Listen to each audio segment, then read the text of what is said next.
Hello साथियों, मैं आपका दोस्त ओपी सैनी आपके लिए एक नया वीडियो लेके आया हूँ। मॉक टेस्ट 2 का कंप्लीट सॉल्यूशन, जिसमें आपको मैं सभी प्रश्न हल करवाने जा रहा हूँ। आपके लिए एक नया अपडेट दे देता हूँ। अपने जो मॉक टेस्ट जो 12 वो मॉक टेस्ट आप मोबाइल से कर पाएंगे। बाकी के जो मॉक टेस्ट हैं वो आपको लैपटॉप या डेस्कटॉप का उपयोग करना होगा। वेबकैम के साथ आप कर पाएंगे। तो आप सभी ध्यान रखें कि हमें आगे के जो मॉक टेस्ट हैं वो लैपटॉप या डेस्कटॉप के माध्यम से करने होंगे। पहला क्वेश्चन हम लेते हैं मॉक टेस्ट सेकंड का। ट्रायल बैलेंस के आधार पर बैलेंस शीट को तैयार किया जाता है। प्यारे साथियों, बता दूं, ये सही बात है कि हम जो ट्रायल बैलेंस होती है उस ट्रायल बैलेंस के आधार पे ही हम क्या करते हैं, अपनी जो बैलेंस शीट होती है, ट्रेडिंग तथा P&L अकाउंट होता है, उसको हम तैयार करते हैं। आपको बता दूं, 3 चीज़ें बनाई जाती है फाइनल अकाउंट में। फाइनल अकाउंट होता है, फाइनल अकाउंट, और फाइनल अकाउंट में 3 चीज़ें बनाई जाती हैं। एक तो सबसे पहले ट्रेडिंग बनता है, सबसे पहले ट्रेडिंग बनाएंगे, फिर P&L बनता है, और फिर जो सबसे लास्ट में बनती है बैलेंस शीट। ठीक है, बैलेंस शीट। तो आपको बता दूं कि ट्रायल बैलेंस के आधार पे ही हम तीनों चीज़ें बनाते हैं, और उसमें एक बैलेंस शीट होती है। तो ये कथन अपना सही है, इसलिए इसका राइट आंसर क्या होगा? ट्रू होगा। प्रश्न संख्या 2 देखिए। किसी वित्तीय संस्थान द्वारा कबाड़ की बिक्री करके कुछ आय अर्जित की, संस्थान के लिए यह किस प्रकार की आय मानी जाएगी? यहाँ पे प्यारे छात्रों, आपको बता दूं कि यहाँ पे अपने को ऑपरेशनल इनकम और नॉन ऑपरेशनल इनकम दिया हुआ है। ऑपरेशनल इनकम का मतलब होता है कि जिस चीज़ का हम व्यवसाय करते हैं उसके संचालन से हमें जो आय प्राप्त होती है उसको ऑपरेशनल इनकम कहते हैं। जबकि हमारे द्वारा कबाड़ बेचा गया है और कबाड़ की जो आय होती है वो ऑपरेशनल में नहीं आती है, नॉन ऑपरेशनल में आती है। इसलिए इसका राइट आंसर होगा नॉन ऑपरेशनल इनकम, अर्थात राइट आंसर होगा डी। प्रश्न संख्या 3 देखिए। बैलेंस शीट एक विवरणी है जिसमें खाता बही में निहित सभी खातों का शेष दर्शाया होता है। आपको साथियों बता दूं, सबसे पहले हम जर्नल जर्नल से लेजर और लेजर से ट्रायल बैलेंस तैयार करते हैं, और इस ट्रायल बैलेंस से 3 चीज़ें बनती है। आज थोड़ी देर पहले चर्चा करी थी, ट्रेडिंग, P&L और बैलेंस शीट। ठीक है, और क्या करते हैं? Balance sheet. तो जो हमारी ट्रायल बैलेंस होती है उससे 3 चीज़ें बनाते हैं। तो उसके जो समस्त जो हम लेजर होते हैं वो सारे के सारे बैलेंस शीट में नहीं आते हैं। उनमें से कुछ ट्रेडिंग में आते हैं, कुछ प्रॉफिट एंड लॉस में आते हैं, और कुछ बैलेंस शीट में आते हैं। तो इस प्रकार ये कथन है अपना गलत है, ये कथन सही नहीं है, पर अतः इसका राइट आंसर होगा बी। प्रश्न संख्या 4 देखिए। निम्नलिखित में से क्या आय और व्यय खाते में दर्ज किया होता है? यानी जो अपने रेवेन्यू, यहाँ पे आपने को दिया हुआ है, 4 ऑप्शन दिए हुए हैं। None of these, capital items, revenue and capital items, और रेवेन्यू आइटम्स। साथियों, आपको बता दूं कि जो इनकम एंड एक्सपेंडिचर होते हैं उसमें केवल रेवेन्यू आइटम्स आते हैं, यानी आयगत आय आती है और आयगत वे आते हैं। यानी रेवेन्यू से संबंधित जो अपनी आय होती है और व्यय होते हैं उन्हीं को हम इनकम एंड एक्सपेंडिचर में शामिल करते हैं, बाकी को नहीं। अर्थात अपना जो राइट आंसर होगा 4 का वो होगा डी। प्रश्न संख्या 5 देखिए, एक ट्रेडिंग फर्म के लिए निम्नलिखित में से क्या सबसे बड़ा एकल खर्च के रूप में माना जाता है? अच्छा, आपको बता देता हूँ ट्रेडिंग फर्म होती क्या है। ट्रेडिंग फर्म का मतलब क्या होता है आपको बता दूँ। ट्रेडिंग फर्म जो होती है वो क्रय और विक्रय का काम करती है, ठीक है। परचेज करती है और परचेज करने के बाद उसमें क्या करती है, अपना मुनाफा जोड़ती है और मुनाफा जोड़कर उसको क्या कर देती है, सेल कर देती है। क्या कर देती है? सेल कर देती है। तो आप समझेंगे कि यहाँ पर जब एक ट्रेडिंग फर्म के लिए सबसे बड़ा खर्चा क्या होता है। सबसे बड़ा खर्चा उसके लिए होता है माल की खरीद, यानी जो हम माल बेचेंगे उसकी जो लागत है, तो उसको हम इंग्लिश में क्या बोल देते हैं, यहाँ पे कॉस्ट ऑफ सीओजीएस बोल देते हैं। शॉर्ट के अंदर इसको क्या बोल देते हैं, सीओजीएस, यानी कॉस्ट ऑफ गुड्स सोल्ड। तो सबसे बड़ा खर्चा जो होता है वो कॉस्ट ऑफ गुड्स सोल्ड का होता है, इसलिए राइट आंसर होगा यहाँ पर बी। प्रश्न संख्या देखिए 6, कंपनी द्वारा दान के रूप में दिया गया माल को कहाँ क्रेडिट किया जाएगा। प्रश्न क्या कह रहा है कि एक कंपनी अपने यहाँ जो माल है उस माल को यदि दान में देती है तो क्या एंट्री करेंगे और किसको क्रेडिट करेंगे। तो आपको साथियों बता दूं, यदि कोई कंपनी डोनेशन देती है या चैरिटी करती है तो उसके संदर्भ में जो एंट्री की जाती है वो एंट्री की जाती है चैरिटी को डेबिट करेंगे और टू क्या करेंगे, परचेज। तो यहाँ पे परचेज क्या हो रहा है, यहाँ पर क्रेडिट हो रहा है।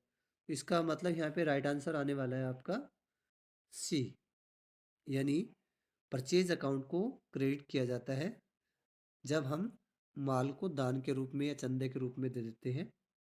प्रश्न संख्या 7 देखिए, वित्तीय विवरण प्रकाशित करने का मूल उद्देश्य क्या है। यानी जो हम फाइनेंशियल स्टेटमेंट तैयार करते हैं उनका मूल उद्देश्य क्या होता है। तो आपको बता देता हूँ, एक तो मीट लीगल रिक्वायरमेंट, यानी अपनी जो वैधानिक आवश्यकताएं होती हैं उसके लिए हमें फाइनेंशियल स्टेटमेंट तैयार करने होते हैं। सो मैनेजमेंट परफॉर्मेंस, यानी अपना जो मैनेजमेंट का परफॉर्मेंस है उसको जांचने की सुविधा मिल जाती है और हमें सूचनाएं प्रदान होती है फाइनेंशियल स्टेटमेंट से। तो ये तीनों ही अपने को जो फाइनेंशियल स्टेटमेंट होते हैं उनसे लाभ होते हैं। तो इसका अर्थ, इसका मतलब हमारे जो राइट आंसर होगा वो ऑल ऑफ दी अबव होने वाला है। तो यहाँ पे राइट आंसर करेंगे ऑल ऑफ दी अबव, यानी सी राइट आंसर होगा। देखिए यहाँ पे प्रश्न संख्या 8 देखिए क्या कह रहा है, यदि सकल लाभ 5,000 रुपये है, यानी आपको क्या कहा है कि जीपी जो है वो आपका कितना है, 5,000 रुपये, ठीक है। और आपको कह रहा है कि जो नेट प्रॉफिट है वो जीपी का 25% है। तो आपको बता दूं जीपी अपना कितना है, जीपी 5,000 रुपये, ठीक है। और उसका 25% क्या है, नेट प्रॉफिट है। तो 25% कितना होता है, 1,250 रुपये। अब आप समझिए कि अपना नेट प्रॉफिट कितना आ रहा है, 1,250। तो आप यहाँ पे देखेंगे जब पीएनएल बनाया जाता है तो इस साइड क्या आता है, जीपी आता है। तो यहाँ पे जीपी कितना है, 5,000। और यहाँ पे अपने पास अपना नेट प्रॉफिट दे दिया 1,250। तो अपने को खर्चा पूछ लिया, तो खर्चा कितना है यहाँ पे, जब हम पीएनएल बनाते हैं तो यहाँ पे 5,000, यहाँ पे 5,000। तो यहाँ पे कितनी राशि आएगी। तो प्यारे छात्रों आप क्या करें, 5,000 में से क्या कर दे, 1,250 लेस कर दे, ठीक है। तो यहाँ पे राइट आंसर आ जाएगा 3,750 राइट आंसर आएगा, ठीक है। तो यहाँ पे क्या होने वाला है, आपके खर्च जो हैं वो होने वाले हैं 3,750। तो यहाँ पे राइट आंसर आएगा 3,750। तो देखिए यहाँ पे राइट आंसर होगा अपना सी यानी 3750 में। क्वेश्चन दोबारा पढ़ देता हूँ आपके सामने। यदि सकल लाभ 5,000 रुपये और शुद्ध लाभ सकल लाभ का 25% है तो खर्च क्या होना चाहिए? तो खर्च क्या होगा यहाँ पे? 3750 होगा। अगला देखिए प्रश्न संख्या 9 देखिए, इनमें से क्या अल्प अवधि के लिए देयता नहीं है? यानी आपको पूछा है शॉर्ट टर्म लायबिलिटीज नहीं है, आपको ये पूछा है। तो यहाँ पे शॉर्ट टर्म लायबिलिटी देखो, आउटस्टैंडिंग एक्सपेंसेस भी होता है, बैंक ओवरड्राफ्ट भी होता है और शॉर्ट टर्म लोन भी होता है। जबकि यहाँ पे जो अकाउंट रिसीवेबल दे रखा है ये शॉर्ट टर्म लायबिलिटीज नहीं है, बल्कि ये आपकी करंट असेट्स हैं। क्या है? Current assets. या ये मैं कह दूँ शॉर्ट टर्म असेट्स भी कह सकते हैं इसको, या चालू संपत्ति भी कह सकते हैं। अकाउंट रिसीवेबल का मतलब होता है सन्डी डेटर्स, ठीक है। अकाउंट रिसीवेबल का मतलब क्या होता है? सन्ड्री डेटर्स होता है। क्या होता है? सन्ड्री डेटर्स होता है। क्या होता है? सन्ड्री डेटर्स होता है। तो यहाँ पे राइट आंसर क्या होगा? यहाँ पे राइट आंसर होने वाला अकाउंट रिसीवेबल। प्रश्न संख्या 10 देखिए, वित्तीय वर्ष के लिए बकाया खर्च से संबंधित होते हैं, यानी जो आउटस्टैंडिंग एक्सपेंसेस होते हैं वो किससे संबंधित होते हैं? प्यारे छात्रों आपको बता दूं, जो आपके आउटस्टैंडिंग एक्सपेंसेस का मतलब क्या होता है? आउटस्टैंडिंग एक्सपेंसेस का मतलब होता है कि ऐसे खर्चे जो चालू वर्ष में उत्पन्न हो गए हैं लेकिन उनका अभी तक भुगतान चालू वर्ष में नहीं किया गया है। तो ऐसे खर्च आपके क्या कौन से वर्ष से संबंधित होते हैं?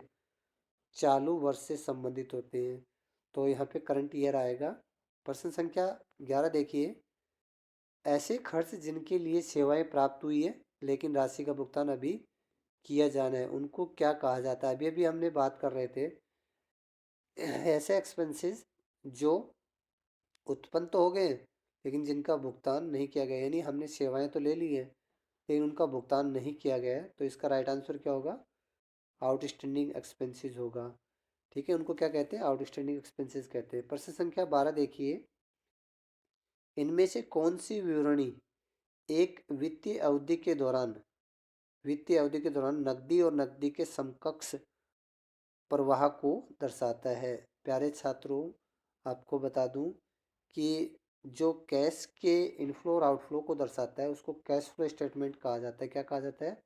Cash flow statement.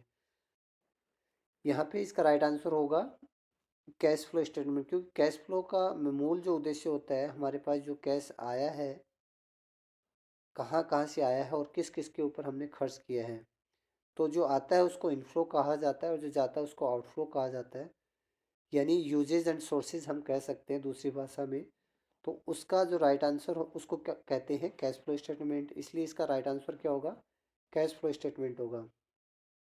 प्रश्न संख्या 13 देखिए, प्रॉफिट एंड लॉस अकाउंट बनाने से हमें क्या प्राप्त होता है? प्रॉफिट एंड लॉस अकाउंट जब हम बनाते हैं तो उससे दो चीज़ें मिलती है अपने को, एक तो नेट प्रॉफिट और दूसरा नेट लॉस प्राप्त होता है। तो यहाँ पे राइट आंसर क्या होगा? सी राइट आंसर होगा। ठीक है। अप्रत्यक्ष खर्चों को कहाँ दर्शाया जाता है? तो साथियों बता दूं, ट्रेडिंग अकाउंट के अंदर जो होते हैं वो डायरेक्ट होते हैं। कौन से एक्सपेंसेस होते हैं? डायरेक्ट होते हैं। और प्रॉफिट एंड लॉस में कौन से होते हैं? इनडायरेक्ट होते हैं। और अपने को पूछा है इनडायरेक्ट एक्सपेंसेस कहाँ दर्शाए जाते हैं, तो इनडायरेक्ट एक्सपेंसेस कहाँ दर्शाए जाते हैं? प्रॉफिट एंड लॉस के अंदर दर्शाए जाते हैं। एक कंपनी की बैलेंस शीट का रूप क्या है? यानी एक कंपनी की जो बैलेंस शीट होती है उसका रूप क्या हो सकता है? तो साथियों आपको बता देता हूँ, बैलेंस शीट को दो तरीके से बना सकते हैं। यदि हम एक बैलेंस शीट को ऐसे बनाते हैं तो वो कहलाती है वर्टिकल। क्या कहलाती है? वर्टिकल। ठीक है। और एक बैलेंस शीट को यदि हम इस तरीके से बनाएं वर्टिकल और दूसरा हॉरिजॉन्टल, तो हम ये कह सकते हैं कि बैलेंस शीट कितने तरीके से बना सकती है? हॉरिजॉन्टल और वर्टिकल। तो यहाँ पे राइट आंसर क्या होगा? यहाँ पे राइट आंसर होने वाला डी। ठीक है। यहाँ पे देखना, ये मत कर देना, ये कर दोगे तो गलत हो जाएगा। हॉरिजॉन्टल और वर्टिकल करना है। ठीक है ना। प्रश्न संख्या 16 देखिए, इनमें से कौन सा विकल्प बैलेंस शीट में दर्ज नहीं होता है? आपको बता देता हूँ बैलेंस शीट के अंदर क्या होता है। दो चीज़ें होती हैं। ये बैलेंस शीट है मान लीजिए, तो इधर आती हैं असेट्स, इधर आती है असेट्स और इधर आती है लायबिलिटीज़। ठीक है। तो यहाँ पे देखिए जो गुडविल है वो असेट्स है कैश है वो असेट्स है, बिल्डिंग है वो असेट्स है, क्योंकि बिल्डिंग रेंट जो है वो एक खर्चा है, एक्सपेंसेस है। और ये कहाँ पे आता है? ये पी एंड एल में आता है। किस में आता है? पी एंड एल में आता है। तो इसलिए इसका राइट आंसर क्या हो जाएगा? इसका राइट आंसर होगा अपना बिल्डिंग रेंट। ठीक है, क्या होगा? Building rent. प्रश्न संख्या देखिए 17। कंपनी ने लाभ अर्जित किया है माना जाएगा। साथियों आपको बताता हूँ प्रॉफिट कब होता है। प्रॉफिट होता है जब आपकी इनकम ज़्यादा हो और खर्चे क्या हो? कम हो। तो यानी मैं कह सकता हूँ इनकम एक्सीड्स एक्सपेंडिचर। तो यहाँ पे राइट आंसर क्या होगा? ए होगा। यानी आपकी आय ज़्यादा हो और खर्चे कम हो, यानी खर्चों पर आय का आधिक्य। ठीक है। प्रश्न संख्या देखिए 18 देखिए। व्यवसाय की सामान्य गतिविधियों के माध्यम से लाभ अर्जित किए गए लाभ को क्या कहा जाता है? मैंने आपको बताया था जो हमारे बिजनेस की एक्टिविटी है और उस एक्टिविटी से हम जो लाभ कमाते हैं उन लाभों को हम ऑपरेटिंग प्रॉफिट कहते हैं। तो यहाँ पे राइट आंसर आएगा ऑपरेटिंग प्रॉफिट। अब देखिए प्रश्न संख्या 19। आपूर्ति प्राप्तकर्ता द्वारा यदि माल वापस किया गया है तो उसकी प्रविष्टि कंपनी में की जाती है। तो आपको बता देता हूँ आपूर्ति प्राप्तकर्ता द्वारा। ठीक है, प्राप्तकर्ता द्वारा यदि माल वापस किया जाता है, मान लीजिए हमने सेल किया। ठीक है, हमने सेल्स किया और वो माल हमारे पास वापस आ जाता है। ठीक है, यानी हमने जिसको माल बेचा वो प्राप्तकर्ता हो गया, यानी बायर हो गया, और उस बायर ने हमें माल वापस किया तो वो क्या होगा? सेल्स रिटर्न होगा। यानी बिका हुआ माल वापस आ जाए तो उसे हम क्या कहते हैं? सेल्स रिटर्न कहते हैं। तो यहाँ पे राइट आंसर जो आएगा वो सेल्स रिटर्न आएगा। ठीक है। प्रश्न संख्या 20 देखिए। ऐसे व्यक्ति जो अपनी सेवाओं के बदले में पारिश्रमिक अर्जित करते हैं उन्हें क्या कहा जाता है? जो लोग सेवाएं देते हैं और उन सेवाओं के बदले अपना पारिश्रमिक प्राप्त करते हैं तो ऐसे लोगों को प्रोफेशनल लोग कहते हैं, पेशेवर लोग कहते हैं। तो यहाँ पे राइट आंसर क्या आएगा? प्रोफेशनल आएगा। जैसे डॉक्टर हो गया, सीए हो गया, ठीक है, इंजीनियर हो गया। तो ये सभी लोग क्या हैं? प्रोफेशनल लोग में प्रोफेशनल्स होते हैं। तो ये अपनी जब सेवाएं देते हैं और उनके बदले धन प्राप्त करते हैं तो इनको क्या बोला जाता है? इनको प्रोफेशनल कहा जाता है। तो यहाँ पे राइट आंसर आएगा डी। प्रश्न संख्या 21 देखिए। कैश फ्लो स्टेटमेंट बनाने के लिए निम्न में से ऑपरेटिंग एक्टिविटी का हिस्सा नहीं होगा। आपको साथियों बता देता हूँ 3 एक्टिविटी होती है यहाँ पे। 3 एक्टिविटी कैश फ्लो के अंदर होती है। ऑपरेटिंग एक्टिविटी जिसको बोल देते हैं, ठीक है, इन्वेस्टिंग एक्टिविटी बोल देते हैं, और तीसरी जो होती है वो आपकी फाइनेंशियल एक्टिविटी होती है। ठीक है। तो यहाँ पे पूछा है कि ऑपरेटिंग एक्टिविटी में कौन सा नहीं आता है। तो ऑपरेटिंग एक्टिविटी के अंदर यहाँ पे लाभांश का भुगतान नहीं आता है। ये तीनों जो change in accounts receivable, change in inventory, change in accounts payable, ठीक है, तो ये जो तीनों हैं, ये तीनों जो हैं अपने ऑपरेटिंग एक्टिविटी के अंदर आते हैं। और क्या नहीं आता है? डिविडेंड का भुगतान नहीं आता है। डिविडेंड अपना क्या आता है? फाइनेंशियल एक्टिविटी के अंदर आता है। किसके अंदर आता है? फाइनेंशियल एक्टिविटी के अंदर आता है। अगला देखिए प्रश्न संख्या 22। इनकम एंड एक्सपेंडिचर अकाउंट की डेबिट साइड को क्या कहा जाता है? आपको बता देता हूँ जब हम इनकम एंड एक्सपेंडिचर बनाते हैं तो ये डी आर साइड होती है और ये इसकी सी आर साइड होती है। डी आर साइड क्या आते हैं? एक्सपेंसेस आते हैं। और सी आर साइड क्या आती है? इनकम आती है। तो यहाँ पे पूछा कि डी आर साइड क्या होगा, तो डी आर साइड क्या होगा? एक्सपेंडिचर होंगे। क्या होंगे? एक्सपेंडिचर होंगे। अब देखिए प्रश्न संख्या 23। प्रश्न संख्या 23 देखिए। मूल्य ह्रास केवल मुनाफे होने की स्थिति में लगाया जाता है। नहीं, ये कथन गलत है। जो डेप्रिसिएशन होता है, डेप्रिसिएशन का मीनिंग मैं आपको बता दूं। जो असेट्स होती हैं, असेट्स के जो मूल्य होता है उस मूल्य की गिरावट को क्या कहते हैं? असेट्स के मूल्य की गिरावट को क्या कहते हैं? डेप्रिसिएशन कहते हैं। यानी हम जब असेट्स को निरंतर उपयोग करते हैं तो उनमें गिरावट, अप्रचलन, इन कारणों आदि कारणों से क्या होता है, उनके मूल्य उसका मूल्य गिर जाता है। और जितनी भी एसेट्स होती हैं स्थायी संपत्तियां, उनमें सब पर डेप्रिसिएशन लगता है, चाहे अपना प्रॉफिट हो या लॉस हो। दोनों ही स्थिति के अंदर मूल्य ह्रास लगाया जाता है, यानी डेप्रिसिएशन लगाया जाता है। एकमात्र ऐसी संपत्ति है मात्र ऐसी संपत्ति है यानी भूमि, भूमि के ऊपर क्या नहीं लगता है, डेप्रिसिएशन नहीं लगता है, यानी उसका मूल्य कभी भी डेप्रिशिएट नहीं होता बल्कि एप्रिशिएट होता है। तो आपको ध्यान रखना चाहिए कौन सी स्थायी संपत्ति है जिसके ऊपर डेप्रिसिएशन नहीं लगाया जाता है, तो वो भूमि है। और डेप्रिसिएशन प्रॉफिट हो या लॉस हो, दोनों ही स्थिति में लगाया जाता है। तो ये कथन यहाँ पर गलत साबित हो रहा है, तो यहाँ पे इसका राइट आंसर आएगा फॉल्स। प्रश्न संख्या 24 देखिए, इनकम एंड एक्सपेंडिचर अकाउंट में केवल खाते दर्शाए जाते हैं। तो इनकम एंड एक्सपेंडिचर में कौन से खाते दर्शाए जाते हैं, केवल आयगत खर्च खाते लेन देन होते हैं वही दर्शाए जाते हैं, यानी रिवेन्यू एक्सपेंडिचर और रिवेन्यू इनकम्स दर्शाई जाती हैं। तो यहाँ पे राइट आंसर क्या होगा अपना ए। प्रश्न संख्या 25 देखिए, एक कंपनी की बैलेंस शीट का रूप क्या है। एक बैलेंस शीट का जो रूप होता है, बैलेंस शीट आपको मैंने पहले ही बताया था, एक बैलेंस शीट हॉरिजॉन्टल और वर्टिकल हो सकती है। तो यहाँ पे राइट आंसर क्या आएगा, हॉरिजॉन्टल और वर्टिकल आएगा। प्रश्न संख्या देखिए 26, बैलेंस शीट में मुख्य रूप से क्या दर्शाया जाता है। आपको बता देता हूँ, बैलेंस शीट जो होती है, बैलेंस शीट अपनी बैलेंस शीट जो होती है वो फाइनेंशियल पोजीशन को दर्शाती है, फाइनेंशियल पोजीशन को, यानी आर्थिक स्थिति को दर्शाती है। तो यहाँ पे राइट आंसर क्या आएगा, फाइनेंशियल पोजीशन आएगा। ठीक है, तो यहाँ पे ध्यान रखना, बैलेंस शीट अपनी आर्थिक स्थिति को दर्शाती है, तो राइट आंसर होगा ए। साथियों, आशा करता हूँ कि आपको मेरे द्वारा बनाए गए वीडियो पसंद आते होंगे और मैं आपके लिए अच्छे अच्छे वीडियो कंटेंट बनाऊँ, इसलिए आपका सपोर्ट ज़रूरी है।